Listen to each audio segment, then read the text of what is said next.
ვიყოთ სამართლიანები და ჩვენი მისია სწორედ მაგაში მდგომარეობს, რომ კანონებში რამე ასეთი არ გაეპაროს. აი თქვენ მეორე ბრძანეთ, რომ ვაშენებთ ქვეყანას, სახელმწიფოებრიობა მართლაც ახლა ყალიბდება. უნდათ ვაშენებთ მაინც ჰონკონგს და რაღაცა ისეთი ეკონომიკურად განვითარებულს თუ ევროკავშირისგან მივდივარ, იმიტომ რომ ეს პრინციპული მნიშვნელობის არის. ჰონკონგში სადაც ეკონომიკა უფრო პირველ პლანზე და ადამიანის უფლებებს მაინც და მაინც ვერ დაიკვეხნიან მაღალი დონი და ევროკავშირი სადაც ეკონომიკაც საკმაოდ მაღალ დონეზე და არსებობს საკმაოდ მაღალი სტანდარტები ადამიანის უფლებების დაცვის სფეროში. ანუ საით მივდივართ, მუდმივად არის ჰონკონგზე ლაპარაკი, ხან ევროკავშირზე. რას ვაშენებთ, ვიცით? მე ვფიქრობ, რომ იმ ხალხმა, ვიზედაც მე ახლა არ ვსაუბრობ, მაგრამ ურთიერთობა მაქვს, ძალიან კარგად იციან, რასაც აშენებენ, რაც აქვს დავალებული, რაც დაივალეს და რასაც ახორციელებენ. ძალიან კარგად იციან. ერთია ის რა ითქმის და მეორე არის სინამდვილეში რა ხდება და როგორ არის. აი მე არ მინდა ისეთ ტრაფარეტული მაგალითების მოყვანა, ამაზე ძალიან ბევრს ლაპარაკობენ, როგორ არის ძალიან ბევრი ქალაქი შეცვლილი თავისი იერსახით. ძირითადად რამეთაც მივხვდები, ჩვენ საუბარი გვაქვს იმაზე, მივდივართ თუ არა დემოკრატიის გზით. კი, მივდივართ დემოკრატიის გზით, მაგრამ ეს დემოკრატიის გზა არის ძალიან მძიმე და ძნელი. აი თქვენ ამბობთ ორთვიან პატიმრობაზე, მაგრამ მე თითქმის დარწმუნებული ვარ, რომ თქვენ ტაუერში ბრძანდებოდით ლონდონში, შეიძლება არა ერთხელაც. და ნახავდით, რომ პირველი 4 სართული წამების იარაღებს უკავია ყველაზე დიდ დემოკრატიას მსოფლიოში და ყველაზე ძველ დემოკრატიას მსოფლიოში.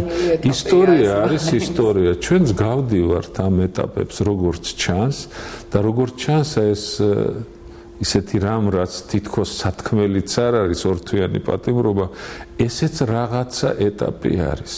ესეც არის ის შეიძლება ის მომენტი, რომელიც დღევანდელ დღეს ახასიათებს. აი იმ საქმეებში, ცნობილ საქმეებში, რომელზედაც საზოგადოება ლაპარაკობს ხოლმე, ხო, ახსნა განმარტებების მერე და საკმაოდ ვრცელი ახსნა განმარტებების მერე ძალიან ხშირად მართალია ის, ვინც მართლმსაჯულების ხარეზე დგას. თუმცა შეკითხვები ყოველთვის არსებობს. თუმცა იგივე თქვა წინასწარი პატიმრობაა თუ პატიმრობაა, ღირსების შემლახავი არ უნდა იყოს ეს და ცნობილია ისიც, რომ თქვა მიუხედავად იმისა, რომ გაიხსნა ახალი ციხეები, პატიმართა მდგომარეობა ციხეებში საკმაოდ რთულია, მორიგეობით წინა და ასე. ანუ საჭიროა კი ციხეში მაინც ადამიანი არ მხოლოდ სასჯელს იხდის, არამედ მე ასე მგონია, რომ იქიდან რომ გამოვა, ისევ დანაშაული არ უნდა ჩაიდინოს. და ჩვენი ციხიდან გამოსული ადამიანების საკმაოდ დიდი ნაწილი სამწუხაროდ უკან ხდება. ანუ რაღაცა წრეზე დადიან ციხე გარეთ. აი, რამდენად საჭიროა ამდენი პატიმარი ყავდეს? ანუ კანონი ცოტა უფრო, რახან თქვენ კანონმდებელი ბრძანდებთ, ცოტა მობიერი ხო არ უნდა იყოს და პირველი დანაშაული ადამიანს პირობითი თუნდაც და არა თუნდაც ორთვიანი წინასწარი პატიმრობა ან რაღაცა ვადით ციხეში წასვლა. არც ერთი ჩვენი კანონი, სერიოზული კანონი ეს არის, თქვა, ციხის სამართლის საპროცესო კოდექსი, რომელიც ამას წინათ მივიღეთ და უკვე ამოქმედდა კიდეც, პატიმრობის კოდექსი, რომელიც მივიღეთ და ამოქმედდა კიდეც, არ არის თვითშემოქმედება. მხოლოდ ჩვენი პარლამენტისა. ყველას მათ აქვს ძალიან ძლიერი ცხრილი ევროპული გავლილი, ძალიან ძლიერი გამოცდა. თავად მე ძირითადად მე საქართველოში ვარ, ან თელავში ვარ და ან თბილისში, მაგრამ ორჯერ ვიყავი წასული, იმიტომ რომ ძალიან დამაინტერესა სისხლის სამართლის საპროცესო კოდექსის განხილვება და მოვისმინე ისეთი ქათინაურები ძალიან მნიშვნელოვანი ევროპელი იურისტებისა, თანაც პრაქტიკოსი იურისტებისა, მაგალითად პორტუგალიის მთავარი პროკურორის, სამხრეთ საფრანგეთის მთავარი პროკურორის, აი ამ დონის იტალიის ამ დონის ხალხისა, რომლებიც დაბეჯითებით ამბობდა, რომ აი ეს საპროცესო კოდექსი არის ერთ-ერთი საუკეთესო. ამის მერე იყო, ეხლა ძალიან მოდაში ეს სიტყვა, იმპლემენტაცია, როგორ უნდა მოხდეს ამისი და ამასაც დავესწარი და იქ კიდევ ქათინეურები კიდევ უფრო მეტი იყო. თუმცა ეს არ იყო ქართული სუფრა, ეს იყო სტრასბურგი, ეს იყო პარიზი და იქ არაფერი არ ჯიდა იმ ხალხს, რომ ეთქვა, იცით, ეს ასე არის, ეს ასე არ არის. თუმცა შენიშვნები იყო ბევრი, მაგრამ შენიშვნები იყო ძირითადად ჩვენი არასამთავრობოების მხრიდან, მათ შორის ჩემი მხრიდანაც, ზოგიერთი რამე გავიტანეთ კიდეც, რაც ჩავთვალეთ საჭიროდ, აი იმ შენიშვნებზე ზოგზე გვეთანხმებოდა ეს ხალხი, ექსპერტები და ზოგზე კიდევ არა. ეხლა უნდა გითხრათ, რომ ჩემი ღრმა რწმენით მე იურისტი არ გახლავართ, ვარ მოქალაქე და ეს არის ჩემი ასე ვთქვათ, ძირითადი ღირსება მე ვფიქრობ და რომ აი სისხლის სამართლის საპროცესო კოდექსი ეს არის ძალიან კარგი, მაღალი დონის და მაღალი კვალიფიკაციის ნაშრომი. ეხლა აი მეორე კოდექსი, რომელიც ჩვენ მივიღეთ, ეს პატიმრობის კოდექსი. ეს პატიმრობის კოდექსი 2007 წელს უკვე მზად იყო. აი მანამდე ვიდრე ჩვენი პარლამენტი დაიწყებდა მუშაობას, აი ამ მოწვევის პარლამენტი. და ბევრი რამ არის იქაც საინტერესო, მაგრამ იქ იყო შეტანილი ისეთი რამ, რისი განხორციელებაც ჩვენ არ შეგვეძლო.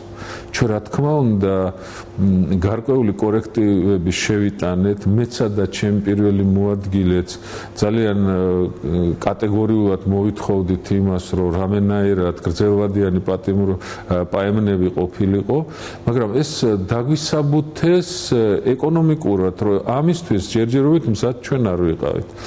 ეხლა ჩემი დათვლით ამისათვის საჭირო არის დაახლოებით 100 ოთახი, მაგრამ ეს არ უნდა იყოს ოთახები, სადაც გისოსები იქნება, შიგციხეში რო იქნება. ეს ამას არ გულისხმობს, რა თქმა უნდა, გრძელვადიანი პაემნები. და ეხლა აი დღეს ვესაუბრე მე ერთ-ერთ ყველაზე პასუხისმგებელ პირს საქმეებში და უკვე დამისახელა 58 საკმარისი იქნება. ოთახები.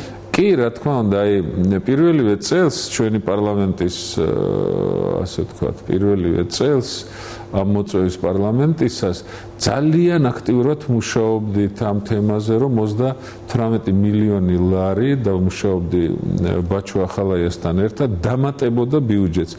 ამით ძალიან ბევრი პრობლემა გადაწყდებოდა, მაგრამ ეს დაიწყო ამავე წელიწადს ომი დაიწყო და ვითარება ასე ვთქვათ, შეიცვალა რადიკალურად და ჩვენ ვერ მოვახერხეთ ამის განხორციელება. ეს რო ქონოდა უკვე ახლად მიღებულ პატიმრობის კოდექსში ჩვენ ნამდვილად გვეწერებოდა, რომ აი ეს ხო ხანგრძლივი პაემნები იყოს, მაგრამ მე შემიძლია ნუ ახლა თქვენს გაგახაროთ და მაყურებელიც გავახარო, გითხრათ რომ ალბათ 10-ოდე დღეში გაიხსნება ქალთა ახალი კოლონია, სადაც უკვე გათვალისწინებულები არის არასრულწლოვანებისთვის, იქ არასრულწლოვანებიც იქნებიან, არასრულწლოვანებისთვის 2012 წლის პირველივე დღიდან დაიწყება ხანგრძლივი პაემნები. და თვითონ ეს კიდევ თუ თქვენ საშუალება გექნებათ, შეგიძლიათ ნახოთ, იქნება სრულიად უნიკალური ციხე, სადაც ადამიანი ნებისმიერ ვითარებაში გზნობს თავს, ასე ვთქვათ, რამდენადაც შეიძლება კარგად, იმიტომ რომ პატიმრობა ოთახში რო გამოგკეტონ საკუთარ სახლში, ისიც მძიმე ასატანია და ჩვენ ყოველთვის შევდივარ მე პატიმრების მდგომარეობაში, რისთვისაც არ უნდა იყოს ის გასამართლებული. უთქვამთ კიდეც პირდაპირ. რომ რატომ და იმიტომ რომ ადამიანია. აი ასეთი რამ გვექნება ჩვენ ჩქარა. ეხლა პროცესი მიმდინარეობს. აი ეს უნდა ვთქვათ, იცის და ეს პროცესი ნამდვილად მიმდინარეობს. ჩემის აზრით ძალიან ნიჭიერად უძღვება ეს ასე ვთქვათ ქალბატონი კალმახელიძე ამას. ბევრი ძალიან კომპეტენტური არის უკვე ამ საქმეებში, ძალიან გულანთებულია, გუშინაც ვესაუბრე. და დაწვრილებით მომიყვა რა იქნება, როგორ იქნება. მხოლოდ წლევანდელი წლის განმავლობაში 6000 თანამედროვე ევროპულ დონეზე გაკეთებული 6000 კაცზე გათვლილი საკანი გვაქვს ჩვენ უკვე. ეს კარგი კი არ არის. კარგი კი არ არის, რომ ჩვენ ამდენი საკნები გვჭირდება, მაგრამ გამოვიხედოთ და ვნახოთ